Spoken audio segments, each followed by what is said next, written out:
Greater Good Radio. Connect, learn, heal, and grow. 40 years ago, I had clients who started describing what they called parts of them and describing them as if they were little inner personalities, which shocked me at the time. I thought they were sicker than they seemed to be because they were talking about how these different parts would fight with each other and have alliances against others. And it was like this little inner society. And as I had been trained as a family therapist, I hadn't studied psychoanalytic or psychodynamic therapies. So I was sort of forced to just listen with an open mind rather than come with a lot of assumptions about it. And I also had this background in systems thinking. So I was trying to understand how this whole inner system operated. And in the process, I found several startling things.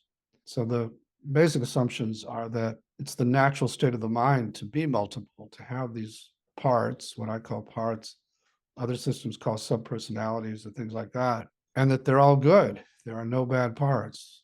But life, like traumas and what are called attachment injuries, force them out of their naturally valuable states into roles that can be quite extreme and can cause a lot of trouble. And part of the reason they get stuck in these roles is they're often frozen in time during the trauma. They think you're still 5 years old and they need to do what they had to do back then.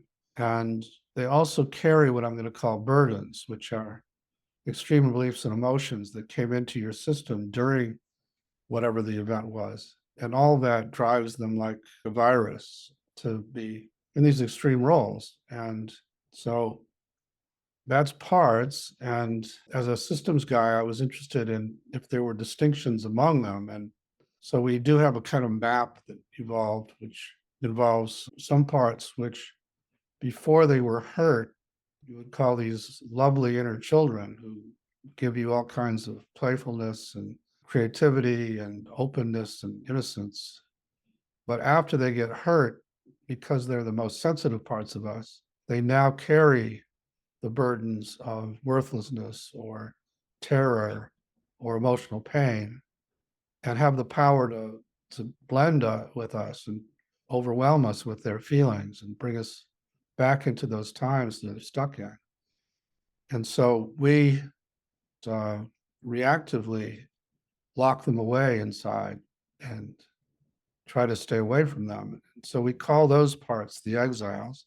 And when you have a lot of exiles, then a lot of other parts are forced to become protectors to try and contain and protect the exiles.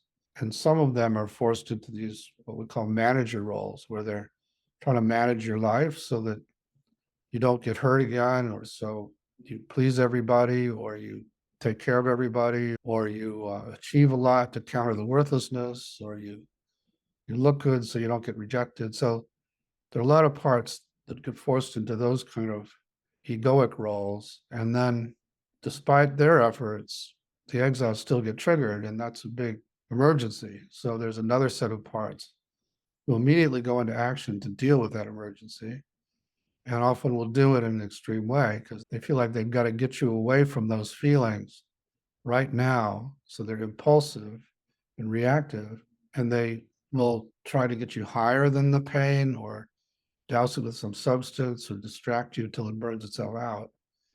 So we call them firefighters. They're trying to deal with the exiles' flames of emotion.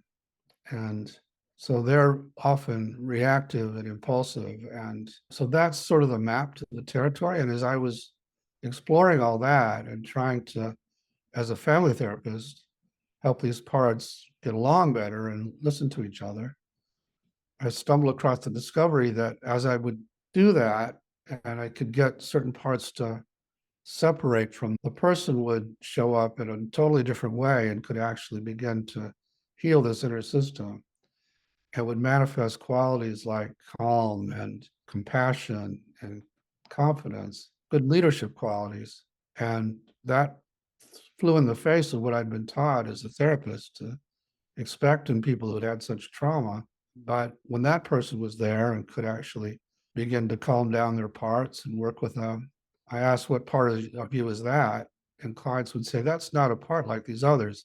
That's myself.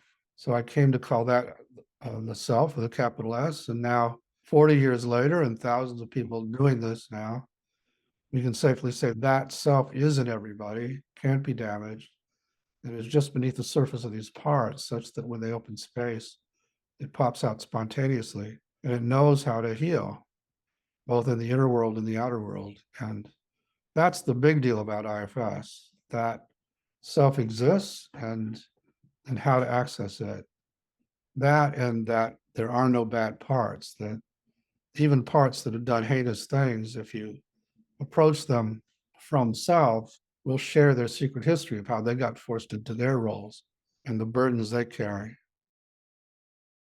If you resonate with Greater Good Radio, please join our community at www.greatergoodradio.com, where you can get access to exclusive content and offerings.